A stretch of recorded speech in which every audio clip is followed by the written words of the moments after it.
Hello friends, I am doctor Manu Kaushal. मैं chemistry faculty हूँ and आज एक इंपॉर्टेंट क्वेश्चन आपके सामने लेकर आया हूँ। This is from JEE Mains 2018। Now the question says a sample of NaClO3। Now this is sodium chlorate. This is converted by heat, मतलब इसको हीट किया गया and this is converted by heat to NaCl। इसको NaCl में convert किया गया with a loss of 0.16 gram of oxygen, और इतना ऑक्सीजन लिबरेट हुआ। The residue is dissolved in water and precipitated as AgCl. The mass of AgCl in grams obtained is, तो मतलब हमें AgCl का मास बताना है जो हमें फाइनली मिलेगा। The molar mass of AgCl, this is given as 143.5 grams per mole. So देखते हैं ऐसे क्वेश्चंस को डील कैसे करना और सॉल्व कैसे करना है। Let's do it. देखिए, जो क्वेश्चन बोला गया उस क्वेश्चन की तरफ पहले ध्यान देते हैं। Now the question says a sample of NaClO3 is converted by heat to NaCl.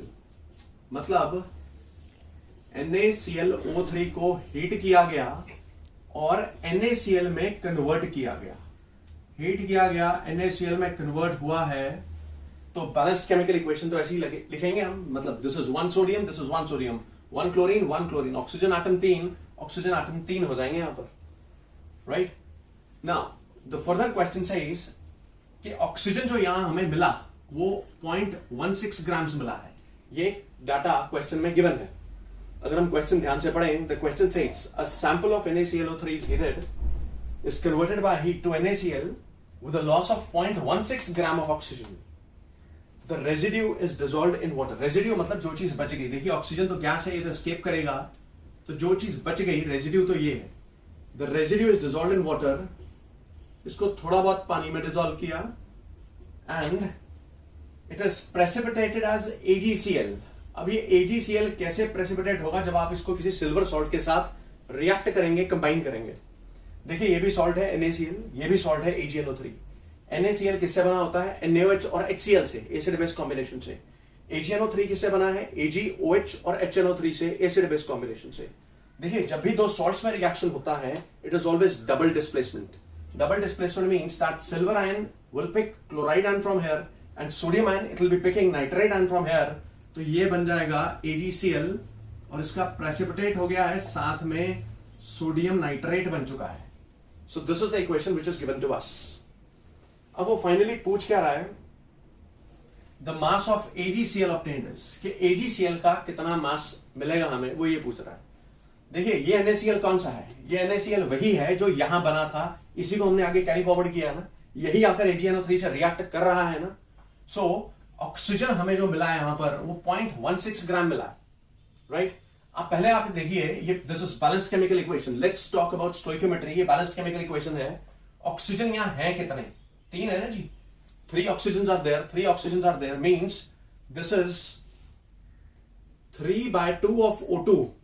या तो मैं ऐसे लिख लूं कि इतना ऑक्सीजन जब मिलता है, इतना ऑक्सीजन 3/2 मोल्स ऑफ O2 के जब मेरे को मिलते हैं, तो NaCl का मेरे को 1 मोल मिलता है। NaCl का मेरे को 1 मोल मिलता है।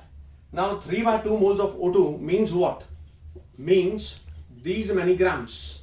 इतने ग्राम अगर ऑक्सीजन मेरे को मिलता है तो 58.5 ग्राम NaCl भी मुझे मिलता है। देखिए, NaCl का मोलर मास, 1 मोल का मास will be 58.5 ना बेटे, because the sodium this is 23 और क्लोरीन है 35.5, तो बेटे ये 58.5 हो जाएगा। इसका मतलब ये हो गया कि 16 3 48, मतलब अगर 48 ग्राम 48 ग्राम्स मुझे ऑक्सीजन मिलता है, ये सारा ऑक्सीजन का डाटा है इस तरफ। 48 ग्राम ऑक्सीजन अगर मिलता है तो NaCl 58.5 ग्राम्स मिलता है। और अगर मुझे ऑक्सीजन 0.16 ग्राम यहां मिल रहा है, 0.16 ग्राम मुझे ऑक्सीजन मिल रहा है, तो मुझे इस पॉइंट पे NaCl कितना मिला होगा वो मैं यहां से निकाल लूंगा। This will come out to be 58.5 by 48 into 0.16 and this comes out to be रफली अराउंड 0.195 ग्राम्स। मतलब ये वैल्यू 0.195 ग्राम्स आ गई। तो मैं आपको ये क्लियर करके बता देना चाहता हूं कि ये जो मैंने लिखा है, ये इतना डाटा जो लिखा है, ये तो मैंने बैलेंस्ड केमिकल इक्वेशन से लिखा हुआ है। मतलब मैंने देखा कि भाई 3/2 मोल से मेरे को ऑक्सीजन के मिलते हैं तो 1 मोल NaCl का मिलता है।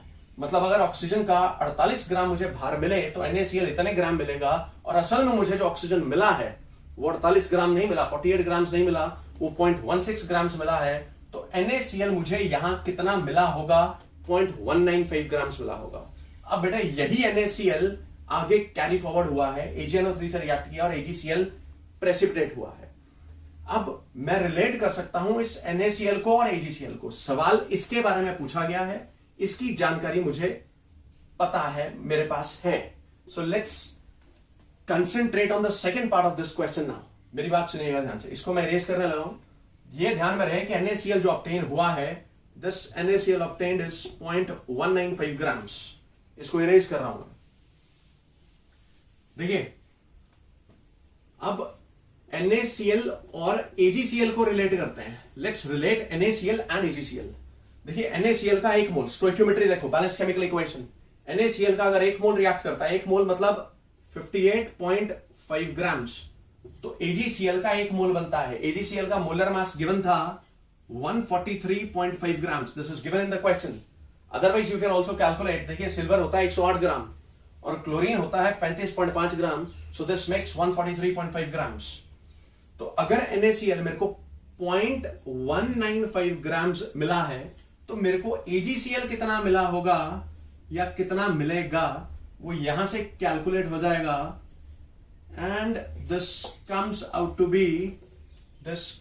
B approximately, if you calculate, this is 0.478 grams. So जो ऑप्शंस थी, ऑप्शंस में 0.48 grams was there, 0.48 grams was there. So the correct answer of this question will be 0.48 grams. So I hope कि जो question मैंने आपको समझाया ये आपको समझ में आया है। देखिए इस क्वेश्चन को डील करने के लिए सबसे पहले तो आपको इक्वेशंस का आइडिया होना चाहिए। जब वो साफ साफ बोल रहा है कि इसको हीट करके NaCl मिला है, मतलब ऑक्सीजन साथ लिबरेट हुआ होगा। फिर वो आगे बोल रहा है कि जो रेजिड्यू बचा वो रेजिड्यू AgNO3 के साथ प्रेसिपिटेट हो रहा है एज AgCl। तो आपको पता होना चाहिए कि सिल्वर के किसी सॉल्ट के साथ रिएक्शन होगा नहीं, तभी तो AgCl बनेगा। और फिर उन डाटा को कोरिलेट करके मैं यहां तक पहुंच गया कि AgCl obtained will be 0.48 grams. So I hope कि whatever I taught you, ये क्वेश्चन आपको क्लियर होगा। Keep working hard, stay motivated, take care.